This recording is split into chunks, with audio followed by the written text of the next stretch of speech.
Welcome to the Fleet Geeks podcast. We're here to help develop fleet and transport professionals. Do you want to progress and develop your skills and knowledge? We promise to bring lively conversation and debate around interesting issues and keep you bang up to date with changes in our awesome industry. The Fleet Geeks are a community of professionals, and if you enjoy the podcast, why not join the discussion for free in the Fleet Geek community over on Facebook.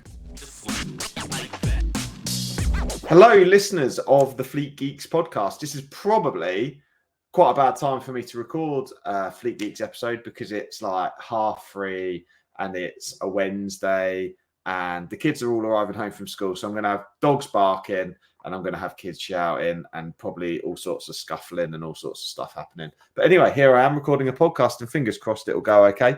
I'm still out in the home office in the snug and the doors open even because actually it's about 18 degrees at the beginning of October, which is lovely. So yeah, really enjoying the balmy weather. Autumn is very much setting in.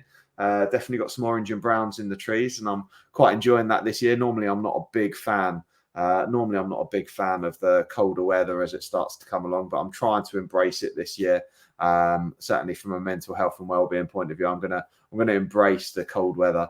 Normally I'm a bit of a sunshine kind of guy, as those of you who have watched the podcast for years and years will know, because I'm a bit partial to recording it out in the garden if I can, or maybe, I don't know, out in a field somewhere. I don't know, but I quite enjoy getting out and about and I like the good weather. So anyway, I'll waffle on and I'm here to talk to you about Operation Snap. Now, some of you will have heard of that and some of you won't have done. So for those of you that have not heard of it, Operation Snap is a national police initiative, which has been brought about to target the poor driving standards of people on the roads via dashcam footage and footage from the public sending in information to the police, and they're processing it through Operation Snap, and it's a pretty interesting. It's a pretty interesting thing that's going on at the moment, and it's certainly something that I wanted to make fleet operators aware of, because I think it's something that you need to sit and speak to your drivers about on your next toolbox talk or your next driver meeting. It should be very much a focus area for you. Now, obviously, we expect driving standards for our fleet and professional drivers to be high at all times. They're driving company branded vehicles, and it's really important that they reflect our company values in the way they behave and drive, whether that's in our workplaces or out on the road, which is their workplace. But sometimes, sadly, that doesn't meet the right standard. And the reason for this podcast is that on a couple of occasions now, I've dealt with some of our flagship partners, clients, and they've had letters arrive from the local Operation Snap, particularly in Lincolnshire and in Cambridgeshire. I've had a couple of operators who have had members of the public report drivers in company branded vehicles whose driving standards has fallen below the expected standard. The first one was a van driver for one of our clients, was caught on a dash cam cutting a corner and nearly having a head-on collision in a residential area. So what's happened is the vehicle they've nearly hit has decided to capture that dash cam footage, and they've submitted it to the local police, and the police have then forwarded it on to the owner of the vehicle, which has then resulted in the driver obviously having a situation. Typically, the dogs have started barking. I don't know if you can hear them. Hopefully you can't. Anyway, bloody chihuahuas. Anyway, who would have had chihuahuas? Anyway, by the by, this driver has cut the corner, and obviously previously, historically, no one would have been any the wiser. We might have got a disgruntled phone call from a driver and a member of the public who would complain, and we'd then have to have a catch up with the driver. So we're kind of putting that, but on steroids. And those of you that are transport managers amongst us, we've all had those phone calls, haven't we? From members of the public when drivers have been driving company branded vehicles. And, we've had to deal with that. Sometimes it's valid. Sometimes the drivers really do need to have a chat with them. Obviously, we can check that data if we've got our own dash cams, or we can check it using trackers and that kind of stuff. And at the same time, sometimes it's unfounded. Sometimes it's, it's probably a bit unfair, but because our drivers tend to drive the vans, tend to drive the trucks, it tends to be their fault, right? Hello, it's Shani from Flagship Partners. We are really proud to sponsor the Fleet Geeks podcast. If you need expert advice or training for your fleet business, make Flagship Partners your first choice. We are really excited to announce the launch of our Transport Manager Academy. With expert development for fleet leaders, we offer fully accredited initial Transport Manager CPC training, CPC refresher, and operator license awareness training, as well as mentoring, support, and professional development beyond the qualification. Our vision is to develop elite fleet professionals. So, but I'm not saying any different really. But I have had a rather concerning incident where one of our clients had a driver who there's footage of him speeding in a sort of 30-mile-an-hour zone, and has skipped a red light, nearly hitting a pedestrian. And it's not been a nice incident at all. In fact, the photos of the evidence would make you shudder. And obviously, the driver has had to be dealt with accordingly, based on that. But also, obviously, the police are looking to sort of further investigate this situation, and it's something that operators need to be aware of. How much evidence do you want to provide? You've got tracker data, those kinds of things. And obviously, if there is then a prosecution, or the driving standards have fallen far below the expected, is it something that you need to raise to the traffic commissioner?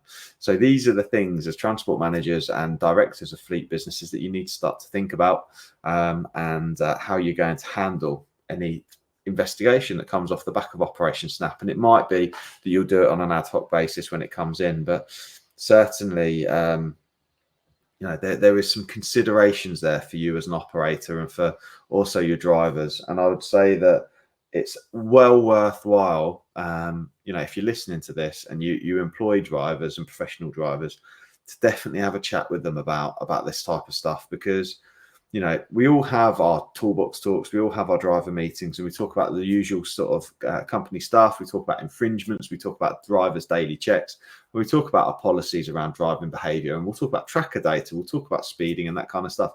But this is, one of those things where drivers need to realise that actually, we've essentially got, I don't know the right terminology, I want to say have a go heroes, but that makes it sound a little bit negative, doesn't it? But not necessarily have a go heroes, but we've got members of the public who are able to, provide really good quality footage and evidence now via dashcam.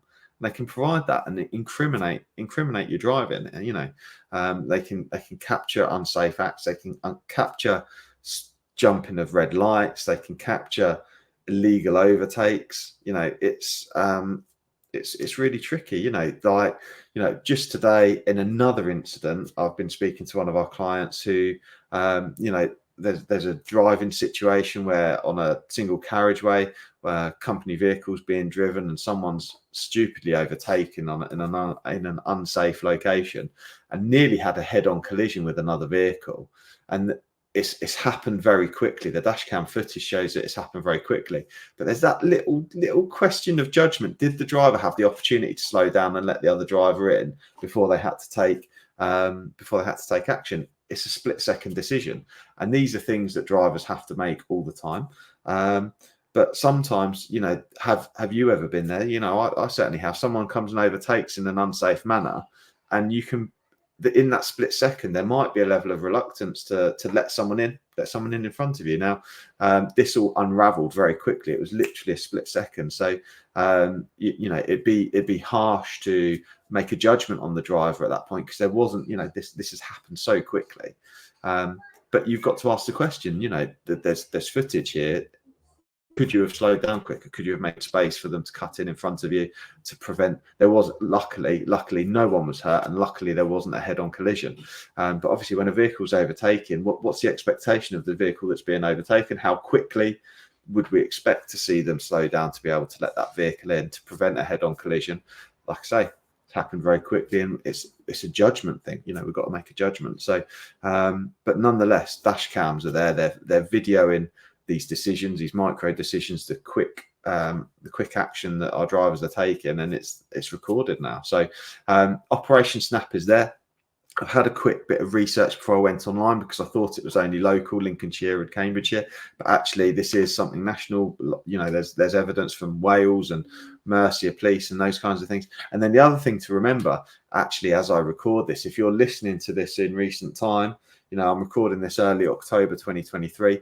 Just recently, do you have drivers who drive in Wales, because that's dropped to 20 mph speed limit where it was 30? Have you effectively communicated those changes to your drivers as well? Just something to think about as well there. So I would suggest Operation Snap. I think there's certainly some procedural decisions to be made about how we're going to follow up with those. How seriously are we going to take it? And are we going to start to pre-speak to our drivers to raise awareness of Operation Snap? I think it's probably a prudent thing to do so. If you want any advice or support, please do get in touch. But of course, I'm just here to raise some of the challenges that we need to think about and hopefully bring them to your attention. Hopefully I've done that.